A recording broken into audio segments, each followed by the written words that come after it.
Hello बच्चों, स्वागत है आप सभी का है आपके अपने परिवार यूट्यूब चैनल एग्जामिनेट क्लासेस में। आज हम सेट 3 का सॉल्यूशन करेंगे जो ग्रुप डी में प्रीवियस ईयर क्वेश्चन पूछा गया था। उसका थर्ड शिफ्ट का आज हम सेट 3 के रूप में सॉल्यूशन करेंगे, शॉर्ट ट्रिक के माध्यम से देखेंगे। तो चलिए हम पहला क्वेश्चन शुरू करते हैं। द्विघात समीकरण 4x² प्लस 7x माइनस 21 पर 0 के मूलों का योग क्या है। पहले द्विघात समीकरण जो है ax² प्लस bx प्लस सी बराबर 0 के फॉर्म में रहता है। ठीक है, द्विघात समीकरण तो इसका दो मूल होगा। मान लेते हैं कि एक मूल अल्फा है और दूसरा मूल इसका क्या है, बीटा है। यानी एक रूट अल्फा है, दूसरा रूट क्या है, बीटा है। तो इसमें दो तरह से क्वेश्चन पूछता है। एक पूछता है कि अल्फा प्लस बीटा क्या होगा, यानी मूलों का योग क्या होगा। और एक पूछता है कि अल्फा इंटू बीटा का क्या होगा, यानी मूलों का गुणनफल क्या होगा। एक पूछता है कि अल्फा प्लस बीटा क्या होगा और एक पूछता है कि अल्फा इंटू बीटा क्या होगा। तो चलिए दोनों को देखते हैं। अगर अल्फा प्लस बीटा पूछे तो माइनस बी बटा ए होता है, और अल्फा इंटू बीटा पूछे तो सी बटा ए होता है। अब देखिए क्वेश्चन में क्या कहा, द्विघात समीकरण 4x² प्लस 7x माइनस 21 पर 0 के मूलों का योग क्या होगा। तो योग क्या होता है, माइनस बी बटे ए होता है। योग क्या होता है, तो माइनस बी बटे ए होता है। अब ऐसे देखिए कि जो x² के बगल में होता है वो क्या होता है, ए होता है, और x के बगल में होता है वो क्या होता है, b होता है, और यहाँ जो होता है क्या होता है, c होता है। तो b पूछ रहा है, तो b कितना है, 7 है, और माइनस लगा हुआ है ना, तो -7, और बटे में a, तो a कितना है, तो a 4 है। तो यानी -7/4 हमारा करेक्ट आंसर है, जो कि ऑप्शन किस में है, ऑप्शन सी में है। ऑप्शन सी हमारा करेक्ट आंसर है। चलिए अब आगे बढ़ते हैं, आगे सोल्व करते हैं क्या कह रहा है। 0.16, इसमें 6 के ऊपर बार है, 1 के ऊपर बार नहीं है। इसमें 5 के ऊपर बार है, 1 के ऊपर बार नहीं है। इसमें 3 के ऊपर बार है, 1 के ऊपर बार नहीं है, यानी डिग्री नहीं है। देखिए इसको सोल्व कीजिएगा तो सोल्व तो होगा, लेकिन देखिए इसमें सबके आधार में देखिए अलग अलग है। सबके डिनोमिनेटर में हर में क्या है, यहाँ 63 है, 90 है, 45 है और 99 है। तो आप ऑप्शन सब इसको सोल्व कर सकते हैं। यहाँ देखिए जब एक अंक के ऊपर बार है तो नीचे बटन में कितना 9 होता है, तो 1 9 होता है। जिसके ऊपर बार नहीं तो उसके बदले 0, तो 1 के ऊपर बार नहीं तो यहाँ कितना हो जाएगा, 0 हो जाएगा। प्लस यहाँ से देखिए यहाँ 5 के ऊपर बार है तो नीचे 9 हो जाएगा, और 1 के ऊपर बार नहीं तो क्या हो जाएगा, 0 हो जाएगा। माइनस यहाँ से हो जाएगा, यहाँ 3 के ऊपर बार है तो 1 9 हो जाएगा, और 1 अंक के ऊपर बार नहीं, 1 के ऊपर बार नहीं तो 1 क्या हो जाएगा, 0 हो जाएगा। अब 90 90 90 कैल्सियम लीजिएगा तो कितना हो जाएगा, 90, यानी हर में कितना आएगा, आंसर में 90 आएगा। तो हर में देखिए आंसर में एक ही में 90 है, किसमें है, तो ऑप्शन बी में है। इसलिए ऑप्शन बी हमारा करेक्ट आंसर हो जाएगा। अगर इसको आप सोल्व करना चाहें तो आप सोल्व भी कर सकते हैं। सोल्व कैसे करते हैं, तो कितना है, 16 है, और जिसके ऊपर बार नहीं तो उसको घटाते हैं। तो 1 के ऊपर बार नहीं तो इसको घटाएंगे, और नीचे बॉटम में क्या होगा, तो जितना अंक पे बार है उतना नीचे 9, तो 1 अंक पे बार है तो नीचे 1 9 हो गया, और यहाँ 1 के ऊपर बार नहीं है, यानी 1 अंक पे बार नहीं है तो 1 यहाँ क्या बैठेगा, 0 बैठेगा। उसी तरह से यहाँ हो जाएगा 15 माइनस 1/90। उसी तरह से यहाँ हो जाएगा 13 माइनस 1/90। 3 के ऊपर बार है तो 13 लिख लिया, और जिसके ऊपर बार नहीं, 1 के ऊपर बार नहीं तो एक यहाँ से घटा लिया। नीचे 1 अंक पे बार है तो 1 9, और जिस पे बार नहीं उसके बदले 0 है। अब यहाँ से 90 90 90 का एलसीएम कितना होगा, तो 90 हो जाएगा। 15 माइनस 16 माइनस 1 कितना होगा, 15 होगा। 15 माइनस 1 कितना होगा, 14 होगा, और 13 माइनस 1 कितना होगा, तो 12 होगा, यानी कितना आ गया, 17/90। 17/90 जो कि ऑप्शन किस में है, ऑप्शन बी में है। ठीक है, ऑप्शन बी हमारा करेक्ट आंसर है। चलिए अब आगे बढ़ते हैं। 6 वर्ष पूर्व एक पिता की आयु उसकी पुत्री की तत्कालिक आयु की 6 गुनी थी। 3 वर्ष बाद पिता की आयु उसकी पुत्री की आयु की 3 गुनी होती है, तो पुत्री की वर्तमान आयु ज्ञात कीजिए। यानी 6 वर्ष पहले, 6 वर्ष पहले, 6 वर्ष पहले का बात कह रहा है। ठीक है, यानी 6 वर्ष पहले का बात कह रहा है। तो 6 वर्ष पहले यानी फादर यहाँ से हो जाएगा डॉटर। ठीक है, तो अगर डॉटर का हम 1 मानेंगे, यानी बेटी का 1 मानेंगे, तो पिता का कितना हो जाएगा, 6 हो जाएगा। 6 गुनी है। ठीक है, अब देखिए यहाँ से वर्तमान यानी करेंट। ठीक है, वर्तमान में वर्तमान छोड़ दी, वर्तमान नहीं दिया। उसका क्या कह रहा है कि 3 वर्ष बाद, 3 वर्ष बाद यानी 3 वर्ष अब बाद। ठीक है, तो 3 वर्ष बाद उसकी पुत्री की आयु 3 गुनी होती है। पिता की आयु पुत्री की आयु से 3 गुनी होती है। तो अगर 3 वर्ष बाद एक रहेगा पुत्री, तो ये कितना हो जाएगा, तो ये हो जाएगा 3 हो जाएगा। ठीक है, पिता कितना हो जाएगा, अगर पुत्री को 3 वर्ष बाद हम 1 मानेंगे तो पुत्री को 3 वर्ष बाद अगर 1 मानेंगे तो पिता कितना हो जाएगा, 3 हो जाएगा। अब यहाँ से देखिए, यहाँ से डिफरेंस कितना हो जाएगा, तो 3 वर्ष पहले और 6 वर्ष पहले और 3 वर्ष बाद डिफरेंस कितना हो जाएगा, तो 9 वर्ष का हो जाएगा। कितना वर्ष का हो जाएगा, 9 वर्ष का हो जाएगा। 6 वर्ष पहले, 6 वर्ष से वर्तमान में आएंगे तो 6 जोड़ेंगे, और फिर 6 वर्ष बाद तो 6 3 कितना हो जाएगा, 9 हो जाएगा।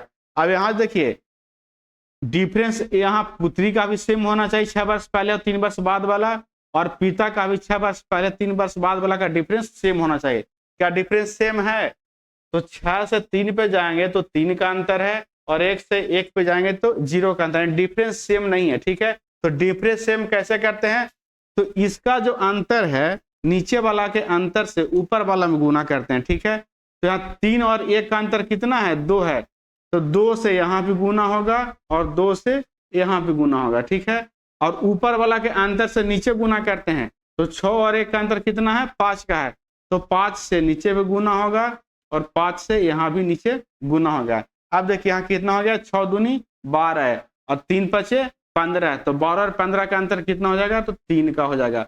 अब यहाँ देखिए 1 में 2 से गुना कीजिएगा 2 होगा, और 1 में 5 से गुना कीजिएगा तो 5 होगा। 2 और 5 का अंतर कितना होगा, 3 का होगा। अब देखिए दोनों का अंतर सेम हो गया, समान हो गया, लेकिन एक्चुअल में अंतर वर्ष में है कितना तक का, तो 9 वर्ष का है, लेकिन यूनिट में अंतर कितना का है, रेशियो में, तो 3 का अंतर है। कितना गया, 3 का है। इस 9 का तुलना हम 3 से कर लेंगे। हमको निकालना क्या है, तो पूछ रहा है कि पुत्री की वर्तमान आयु, तो पुत्री का या तो 6 वर्ष पहले का आयु निकाल लीजिए या 3 वर्ष बाद का आयु निकाल लीजिए, उसमें हम जोड़ देंगे तो हमारा वर्तमान का आंसर आ जाएगा। ठीक है, तो अगर हम 6 वर्ष पहले पुत्री का आयु निकालते हैं तो 6 वर्ष पहले पुत्री का आयु कितना है, तो 2 है। कितना है, 2 है, तो 3 3 आई 9, 3 दूनी कितना आ गया, 6 आ गया। ये 6 वर्ष जो आया, 6 वर्ष पहले का उसका उम्र है, तो वर्तमान का उम्र कितना होगा, तो इसमें 6 जोड़ देंगे तो कितना हो जाएगा, 12 वर्ष हो जाएगा। यानी पुत्री का वर्तमान आयु अभी कितना है, तो 12 वर्ष है। ऑप्शन किस में है, ऑप्शन में ए है। ऑप्शन ए हमारा करेक्ट आंसर है। चलिए अब नेक्स्ट क्वेश्चन की ओर बढ़ते हैं। 2 अंकों वाली ऐसी संख्याओं की संख्या ज्ञात कीजिए जो 2 और 4 दोनों से विभाज्य है। अच्छा, 2 और 4 दोनों से विभाज्य है, तो 2 और 4 का एलसीएम कितना होगा, तो 2 और 4 का एलसीएम जो हो जाएगा कितना हो जाएगा, तो 4 हो जाएगा। 2 और 4 का एलसीएम कितना हो जाएगा, 4 हो जाएगा।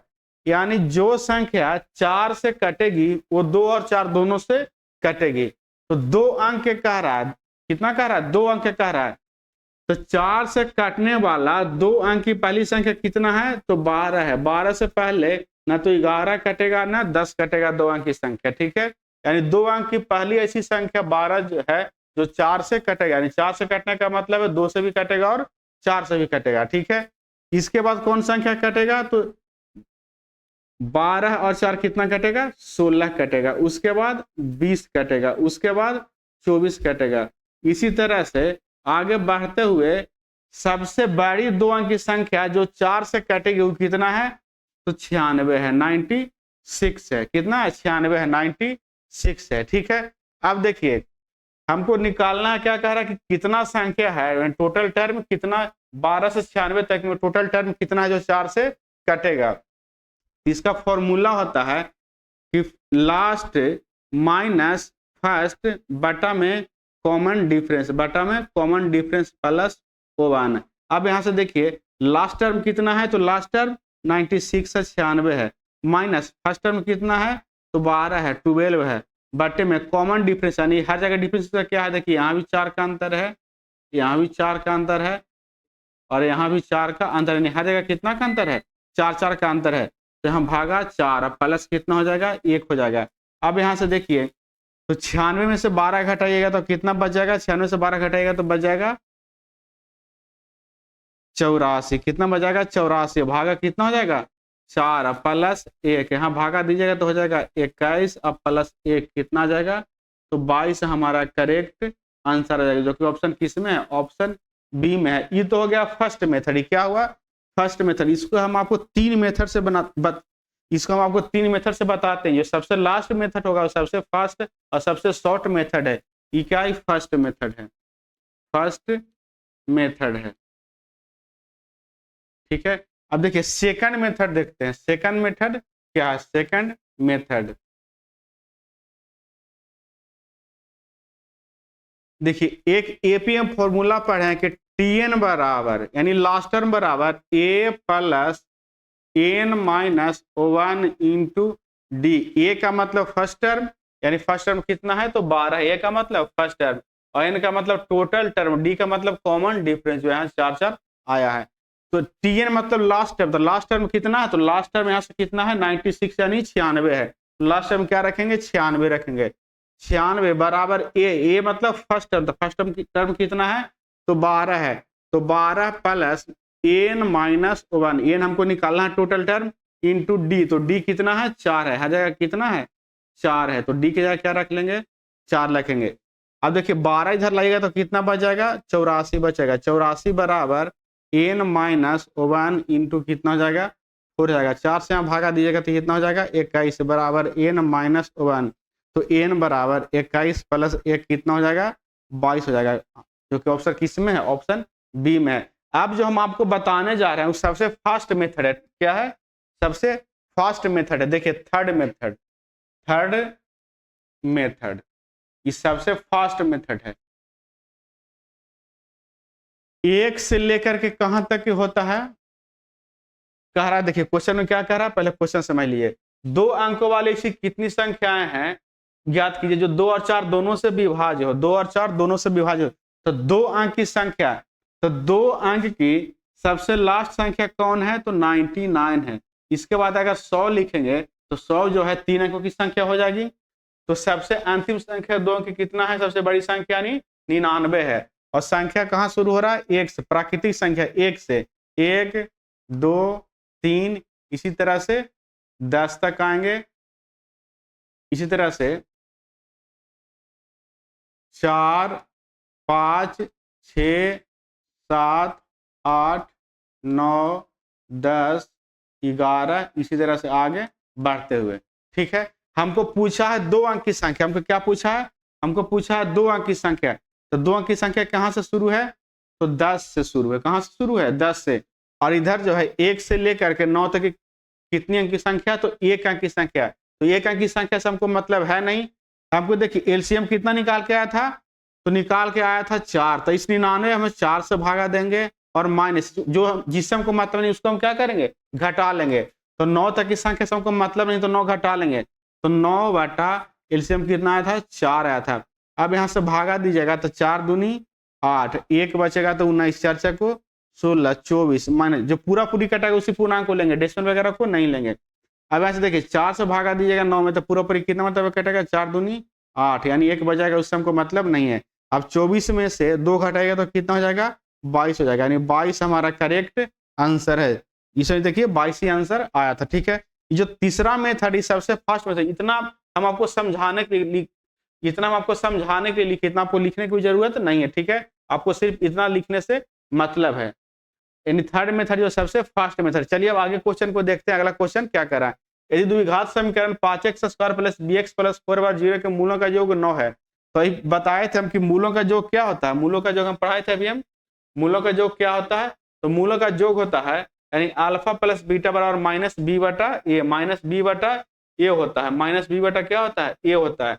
तो मूलक का योग माइनस बी बटा में ए। अब यहाँ से देखिए तो मूलों का योग दिया कितना है तो 9 है यानी माइनस बी बटा ए का वैल्यू कितना दिया है 9 दिया है। तो बी का जगह कितना है तो बी है, तो बी की जगह बी तो लिखा हुआ है। अब ए कितना है तो जो एक्स स्क्वायर के बगल में होता है वो क्या होता है ए होता है। तो ए का वैल्यू कितना है 5 है तो माइनस बी बटा 5 बराबर कितना हो जाएगा 9 यानी बी बराबर कितना आ जाएगा तो बी बराबर आ जाएगा -45 यानी जो कि ऑप्शन किस में है ऑप्शन डी में है। ऑप्शन डी हमारा करेक्ट आंसर हो जाएगा। चलिए अब आगे बढ़ते हैं अगला क्वेश्चन की ओर।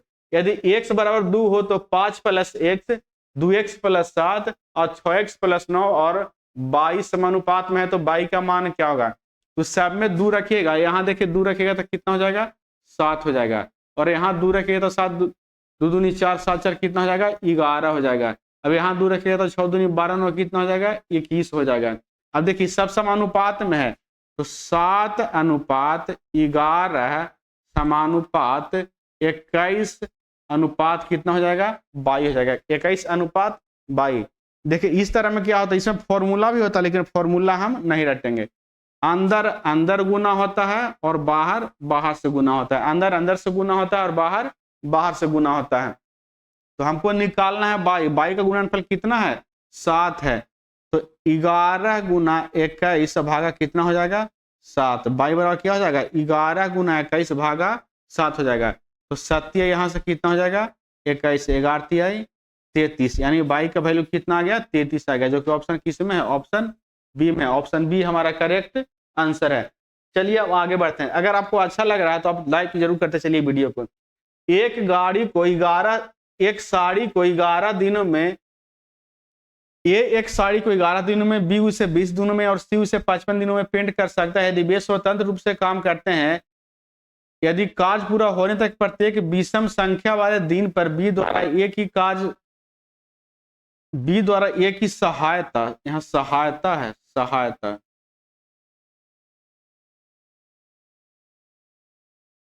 और यहाँ यदि है, प्रत्येक विषम दिन वाले बी द्वारा एक की सहायता की जाती है और प्रत्येक सम संख्या वाले दिन पर सी द्वारा ए को सहायता किया जाता है।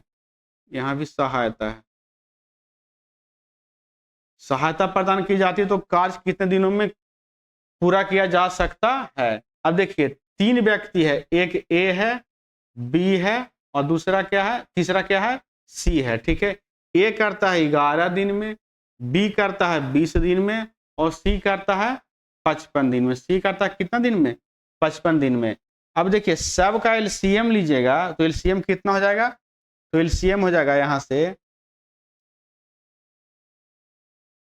11 है, तो 11 तो रहेगा, इसको तोड़ लेते हैं 5 गुना 4 में और इसको तोड़ लीजिए 11 गुना 5 में, तो 11 गुना 5 गुना 4 यानी 220 हो जाएगा। एलसीएम कितना आ गया 220 आ गया, एलसीएम कितना आ गया 220 आ गया, यानी टोटल वर्क जो है कितना हो जाएगा, तो टोटल वर्क जो है 220 हो जाएगा। टोटल वर्क कितना हो जाएगा, टोटल वर्क 220 हो जाएगा। अब देखिए ए करता है 11 दिन में, तो ए का एफिशिएंसी कितना हो जाएगा 11 दूनी 22 यानी 20 हो जाएगा। बी करता है 20 दिन में, तो इसका एफिशिएंसी कितना हो जाएगा 11 हो जाएगा। सी करता है 55 दिन में, इसका क्षमता कितना हो जाएगा एफिशिएंसी 4 हो जाएगा।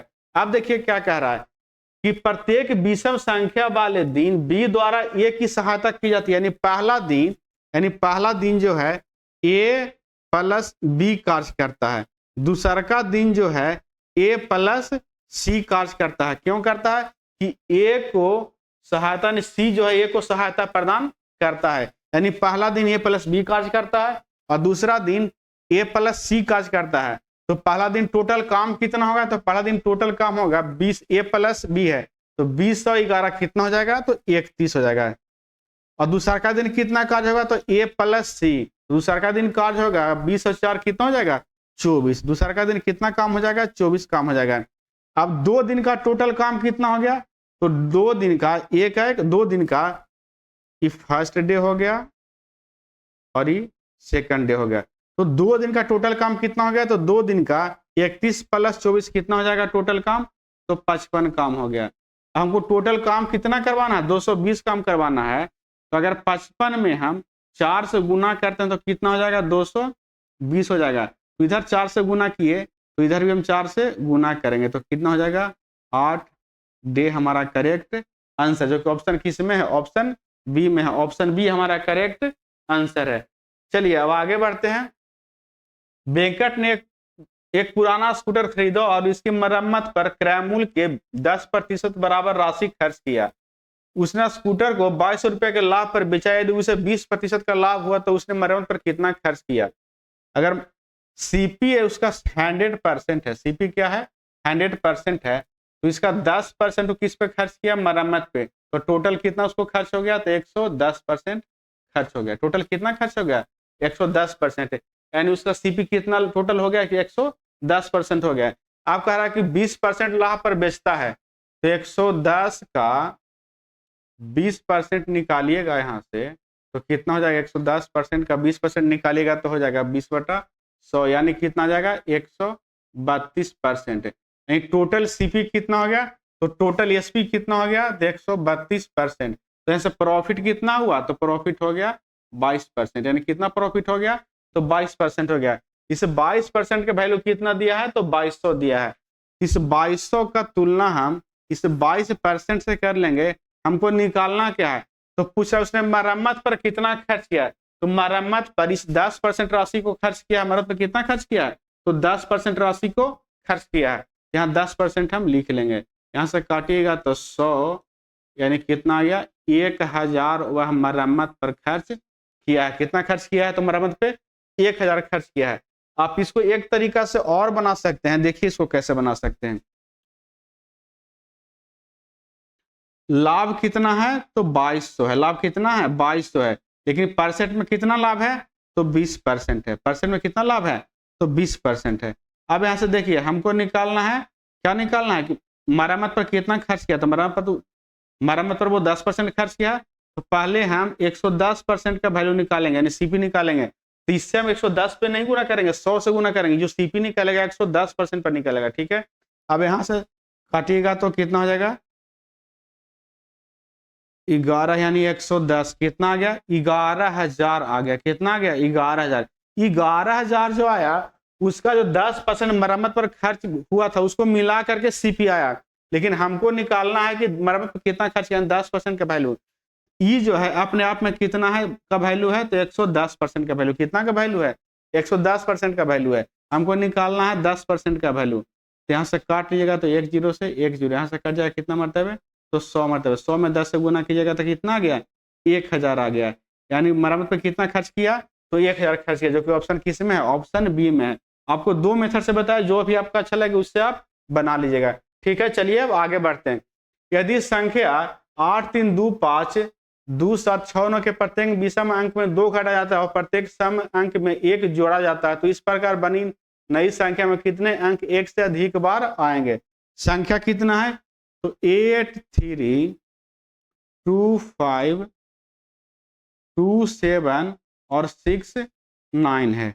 अब यहां से देखिए क्या कह रहा है विषम अंक में से 2 घटाया था और सम अंक में 1 जोड़ा था, तो 8 सम है, तो 8 में 1 जोड़िएगा तो कितना हो जाएगा, 9 हो जाएगा। 3 विषम है, इसमें से 2 घटाएगा तो कितना हो जाएगा, 1 हो जाएगा। 2 सम है, 2 क्या है, सम है, इसमें 1 जोड़िएगा तो कितना हो जाएगा, ये 3 हो जाएगा। 5 विषम है, इसमें से 2 घटाएगा तो कितना हो जाएगा, 3 हो जाएगा। 2 सम है, इसमें 1 जोड़िएगा तो कितना हो जाएगा, 3 हो जाएगा। अब ऐसे देखिए 7 विषम है, इसमें से 2 घटाएगा तो कितना हो जाएगा, 5 हो जाएगा। 6 सम है, इसमें 1 जोड़िएगा तो कितना हो जाएगा, 7 हो जाएगा। 9 विषम है, इसमें से 2 घटाएगा तो कितना हो जाएगा, 7 हो जाएगा। अब पूछ क्या रहा है पहले देखिए, तो इस प्रकार बनी नई संख्या में कितने अंक एक से अधिक बार आएंगे। तो एक से अधिक बार कौन कौन आ रहा है, तो एक से अधिक बार आ रहा है 3 आ रहा है और 7 आ रहा है। 7 2 बार आ रहा है, 3 कितना बार आ रहा है, 3 बार आ रहा है। यानी 2 ऐसी अंक है जो एक से अधिक बार आ रहा है, तो ऑप्शन डी हमारा करेक्ट आंसर हो जाएगा। चलिए अब आगे बढ़ते हैं अगले क्वेश्चन की ओर। राम की आयु 55 वर्ष है और सोम की आयु 25 वर्ष है। कितने वर्ष पहले राम की आयु सोम की आयु की 3 गुनी। इसको आप ऑप्शन मेथड से ही बना सकते हैं, लेकिन ऑप्शन मेथड से पहले ही मेथड से ही बन जाएगा, ठीक है। ऑप्शन से पहले ही मेथड से ही बन जाएगा। ऑप्शन आप ए को चेक कीजिएगा, बी को चेक कीजिएगा, सी को चेक कीजिएगा, फिर डी को चेक कीजिएगा। हो सकता है कि आपका आंसर डी पे आके मिले, इसलिए इसमें टाइम वेस्ट होगा। तो आप देखिएगा कि किससे ऑप्शन से जल्दी बनेगा, मेथड से जल्दी बनेगा। तो इसमें मेथड से जल्दी बनेगा, तो मेथड ही लगा लेते हैं। हम मान लेते हैं कि 1 वर्ष पहले राम की आयु सोम की आयु की 3 गुनी थी, तो 55 माइनस एक्स बराबर 25 माइनस एक्स गुना कितना हो जाएगा, गुना 3 हो जाएगा। 3 वर्ष 1 वर्ष पहले कितना राम की आयु सोम की आयु की 3 गुनी होगी। तो इसको सोल्व कीजिएगा तो 55 माइनस एक्स बराबर 75 माइनस 3x। 3x इधर आ गया तो कितना बच जाएगा, 2x बराबर 75 में से 55 इधर जाके घटेगा तो कितना बचेगा, 20 बचेगा। तो x बराबर 20 बटा 2 बराबर कितना हो जाएगा, 10। यानी 10 वर्ष पहले, जो कि ऑप्शन किस में है, ऑप्शन सी में। देखिए ऑप्शन सी पे आके आंसर मिला, तो आपको इसमें टाइम वेस्ट होता है, इसलिए आप देखिएगा कि मेथड से पहले बनेगा या ऑप्शन से पहले बनेगा। प्रत्येक 14 सेंटीमीटर लंबी भुजा वाले एक समबाहु त्रिभुज का क्षेत्रफल ज्ञात कीजिए। ठीक है, समबाहु त्रिभुज का क्षेत्रफल क्या होता है, तो √3y 4a² ए मतलब भुजा नहीं, √3/4 गुने भुजा स्क्वायर होता है, तो √3 अब बटे 4 गुना भुजा, भुजा कितना है तो 14 सेंटीमीटर है, तो 14 और गुना कितना हो जाएगा 14 हो जाएगा। यहाँ से कटेगा 2 दूनी 4, 7 दूनी 14, यहाँ से कट जाएगा 7 दूनी 14, 7 7 49, यानी 49√3 सेंटीमीटर स्क्वायर, जो कि ऑप्शन किस में है, ऑप्शन सी में। ऑप्शन सी हमारा करेक्ट आंसर है। चलिए अब आगे बढ़ते हैं अगले क्वेश्चन की ओर। दो संख्याओं का महत्तम समपरिवर्तक 7 है और उनका लघुत्तम समपरिवर्तक 434 है। यदि इनमें से एक संख्या 14 है तो दूसरी संख्या क्या होगी। अच्छा, एक चीज आप पढ़े हैं कि लसा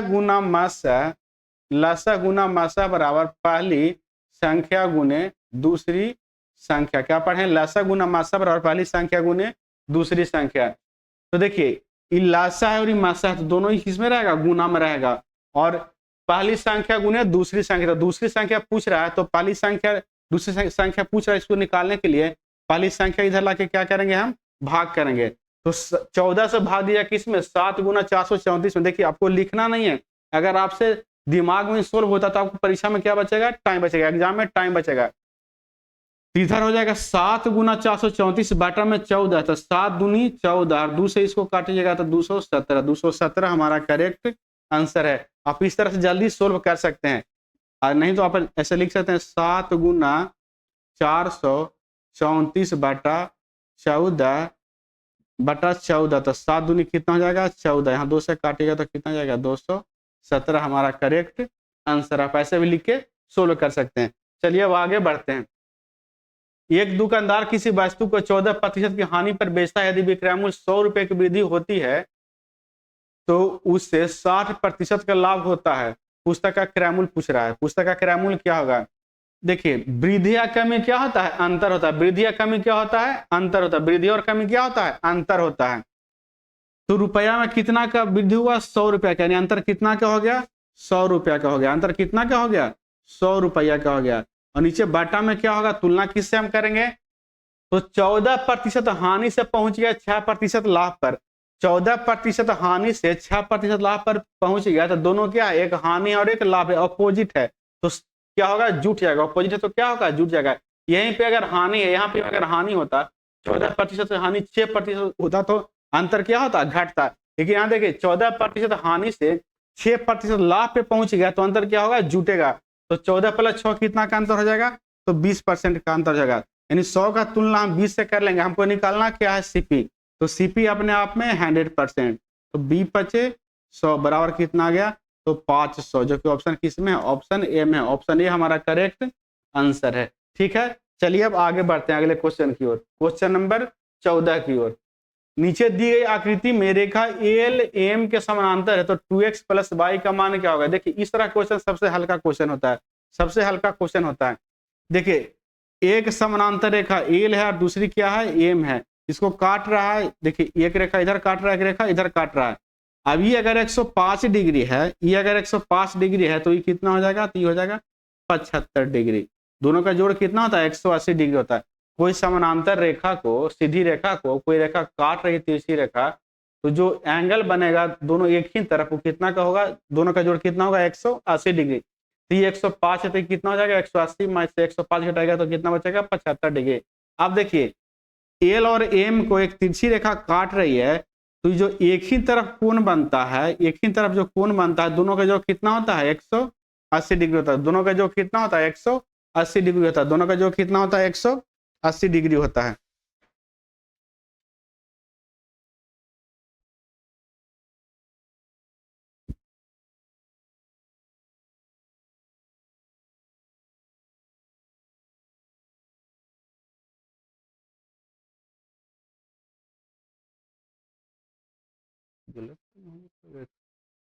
x बराबर 105 होगा, y बराबर 120 होगा। थोड़ा सा इसमें लगता है गलत टाइपिंग हो गया है। 3/17/2022, 3/165, x बराबर 75। देखिए यहाँ पे थोड़ा सा गलत टाइपिंग हुआ है। यहाँ पे 105 डिग्री जो है यहाँ पे है, 105 डिग्री यहाँ पे है, 105 डिग्री यहाँ पे है। ठीक है, गलत लिखा गया थोड़ा, इसको करेक्ट कर लेते हैं। 105 डिग्री जो है यहाँ पे है।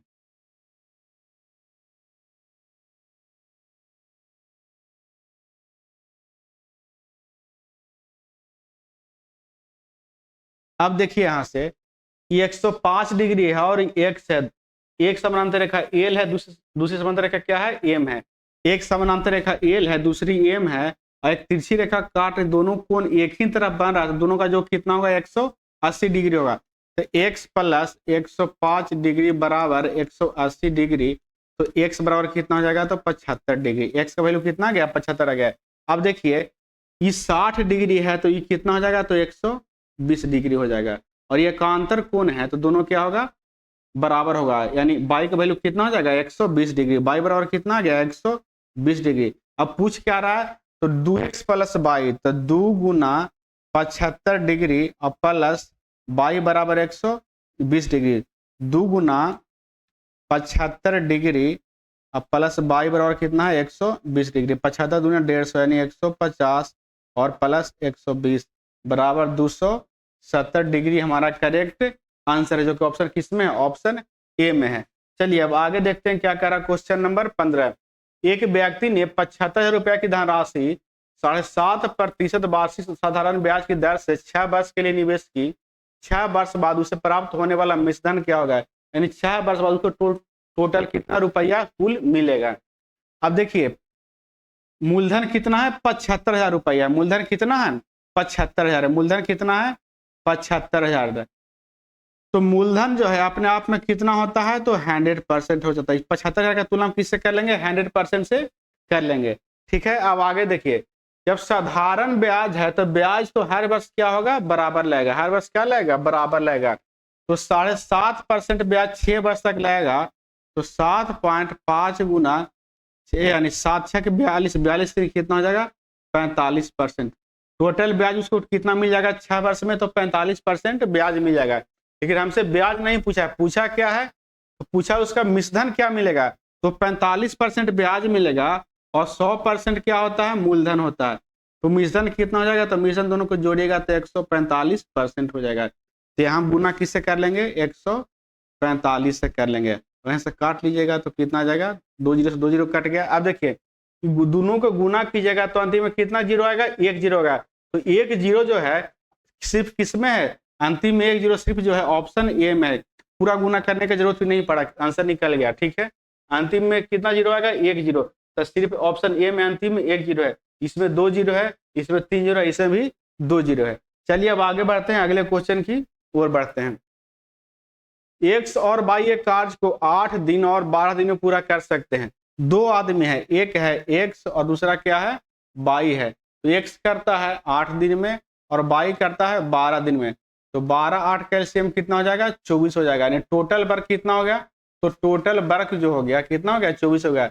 एक्स का क्षमता हो जाएगा 8 24 3 और वाई का क्षमता हो जाएगा 12 दूनी 24 कितना हो जाएगा, 2 हो जाएगा।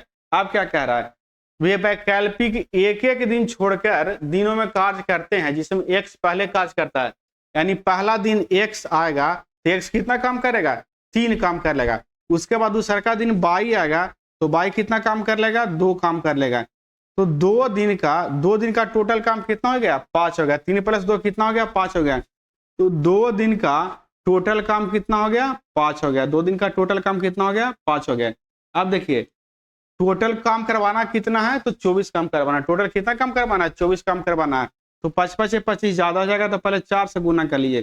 तो 4 से इधर गुना कीजिएगा तो टोटल काम कितना हो जाएगा, 20 काम हो गया। तो 4 से इधर भी गुना कीजिएगा, 4 से इधर भी गुना कीजिएगा तो 4 दूनी 8 दिन हो गया। कितना हो गया, यहाँ डे और यहाँ वर्क।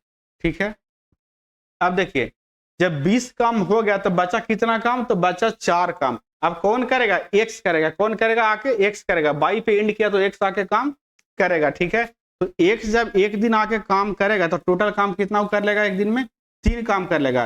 तो 20 और 3 कितना हो गया, 23 काम हो गया। अब कितना काम बचा, तो 1 काम बचा। कितना काम बचा, 1 काम बचा। 20 कम और 3 कम, कितना काम हो गया 23 काम, और टोटल काम कितना है 24 काम है। तो 23 24 में घटाएगा तो कितना बचेगा 1 काम, यानी 1 काम अभी बच गया। अब x आके कर लिया था, अब कौन करेगा आके y करेगा। तो y का क्षमता कितना है 2 है, और काम कितना बचा है 1 बचा, तो कितना दिन लगेगा 1/2 दिन लगेगा, यानी 1/2 दिन और लग गया। तो टोटल कितना टाइम लगेगा, तो 8 1 9 9.1/2 दिन हमारा करेक्ट आंसर, जो कि ऑप्शन किस में है, ऑप्शन सी में है। ऑप्शन सी हमारा करेक्ट आंसर है। ठीक है, चलिए अब आगे बढ़ते हैं। एक व्यक्ति 3 घंटे में 80 किलोमीटर की यात्रा तय करता है, वह आगे और 2 घंटे की यात्रा तय करता है। यदि पूरी यात्रा के लिए उसकी औसत चाल 30 किलोमीटर प्रति घंटा है, तो बाद के 2 घंटों में तय की गई दूरी ज्ञात कीजिए। अब औसत चाल यानी एवरेज स्पीड बराबर क्या होता है, एवरेज स्पीड बराबर क्या होता है, तो टोटल डिस्टेंस और बटा टोटल क्या होता है, टाइम होता है, टोटल टाइम, टोटल डिस्टेंस बता टोटल टाइम, यानी कुल दूरी बटा कुल समय। अब देखिए एक दूरी है 80 किलोमीटर, एक दूरी क्या है 80 किलोमीटर, और दूसरा का दूरी नहीं मालूम है तो क्या मान लेते हैं, एक मान लेते हैं। और टोटल टाइम कितना है, तो पहले यात्रा करता है कितना 3 घंटा, पहले 3 घंटा और फिर यात्रा करता है 2 घंटा, तो 3 2 कितना हो जाएगा 5, यानी 3 प्लस 2 यानी कितना हो जाएगा 5 हो जाएगा। ठीक है, 3 + 2 कितना हो जाएगा 5 हो जाएगा।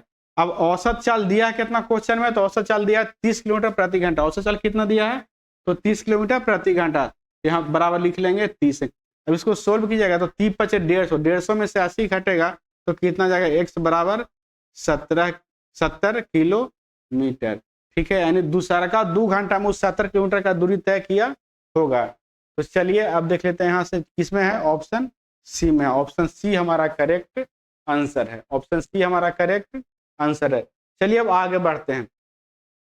यदि 2 के पावर x गुना 4 के पावर 12 गुना 8 के पावर 3 बराबर 16 के पावर 11 है, तो x का मान ज्ञात कीजिए। अब यहाँ से देखिए मिनिमम पावर कितना है, तो मिनिमम बेस में कितना है 2 है, तो सबके पावर 2 में बदलिए, सब चेंज हो जाएगा। ठीक है, सबके बेस में क्या बना लेंगे 2 बना लेंगे, सबके बेस में क्या बना लेंगे 2 बना लेंगे। तो यहाँ 2 के पावर x है गुना, यहाँ 4 को तोड़िएगा तो 2 के पावर 2 और गुना कितना हो जाएगा, यहाँ से 12 हो जाएगा।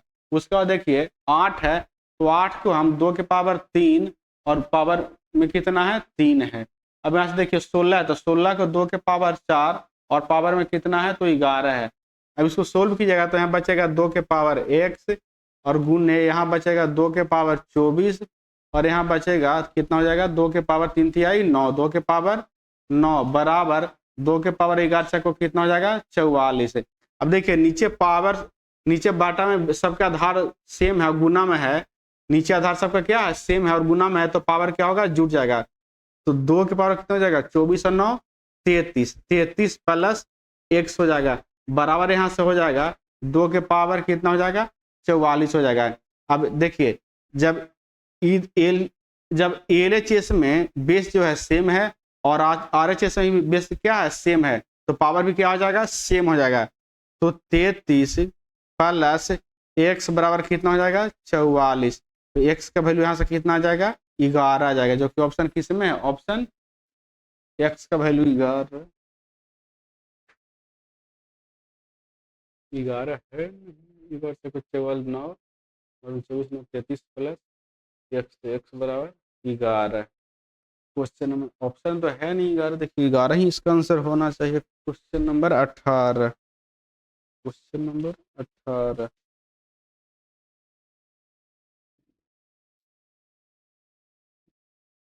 इसका 11 ही, x का वैल्यू 11 ही आ गया, 11 कहीं छूट गया, देखिए यहाँ 2 जगह 12 लिखा गया, एक जगह 11 कहीं होगा। ठीक है, तो ऑप्शन बी हमारा करेक्ट आंसर है, 11 हमारा करेक्ट आंसर है। ठीक है, चलिए अब आगे बढ़ते हैं। क्वेश्चन नंबर 19, दी गई आकृति में कोण ABD बराबर कोण ABC, BD बराबर BC, तो त्रिभुज CAB सर्वांग सम, यहाँ पे सर्वांग सम छूट गया, सर्वांग सम किसके होगा। ठीक है, सर्वांग सम किसके होगा। ठीक है, अब देखिए फिगर को ध्यान से देखिए, कह रहा कोण ABD, कोण ABD, कोण ABD, तो कोण ABD ये हो गया और कोण ए बी सी, कोण ए बी सी यानी कोण ई वाला, दोनों कोण क्या है आपस में बराबर है। अब देखिए उसका बाद क्या कर रहा है, बी डी बराबर बी सी, तो बी डी कौन है, ई है, और बी सी कौन ही है, बी डी बराबर बी सी। एक कोण कोण बराबर हो गया और दूसरा हो गया भुजा भुजा यानी साइड बराबर साइड हो गया। अब तीसरा देखिए सर्वांगसम, अगर दो त्रिभुज सर्वांगसम होगा तो उसके लिए तीन कंडीशन हमको बराबर होना चाहिए दोनों त्रिभुज में। तो दो कंडीशन तो हमको मिल गया कि एक कोण कोण बराबर हो गया और दूसरा का इस बीसी बराबर बी डी यानी साइड साइड बराबर हो गया। अब देखिए अब हम क्या बराबर करेंगे, तो देखिए ए बी जो है त्रिभुज ए बी सी में भी है और ए बी डी में भी है। ए बी जो है त्रिभुज ए बी सी में भी है और ए बी डी में भी है। तो ए बी क्या हो जाएगा, दोनों में कॉमन, जब कॉमन होगा तो बराबर होगा, जब एक ही हो जाए तो बराबर भी होगा, यानी ए बी बराबर ए बी, यानी ये भी साइड और साइड हो गया। यानी किससे हो गया, इस साइड हो गया, ये कोण हो गया और ये साइड हो गया, यानी त्रिभुज एस ए एस से क्या हो गया, सर्वांगसम हो गया। एस ए एस से क्या हो गया, सर्वांगसम हो गया।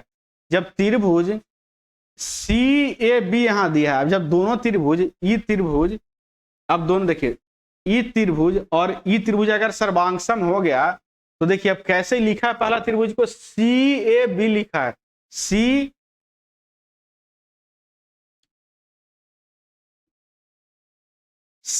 ए बी लिखा है, तो सी ए बी इस तरह से आया है, ठीक है।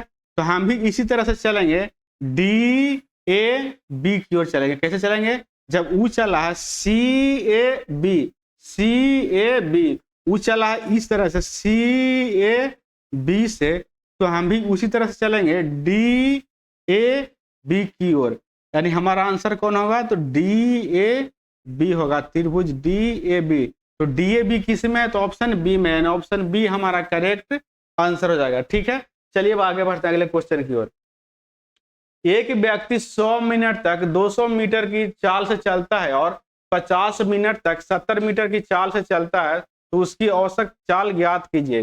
देखिए औसत चाल अभी बताया कि टोटल दूरी बटा टोटल समय, तो टोटल दूरी यहाँ से कितना हो जाएगा, तो 100 मिनट चलता है 20 मीटर प्रति मिनट की चाल से, तो कितना हो जाएगा 100 यानी 2000 हो जाएगा, कितना हो जाएगा 2000 हो जाएगा, प्लस 50 मिनट चलता है 70 मीटर प्रति मिनट की चाल से, तो 7 5 3500, कितना हो जाएगा दूरी यहाँ से 3500।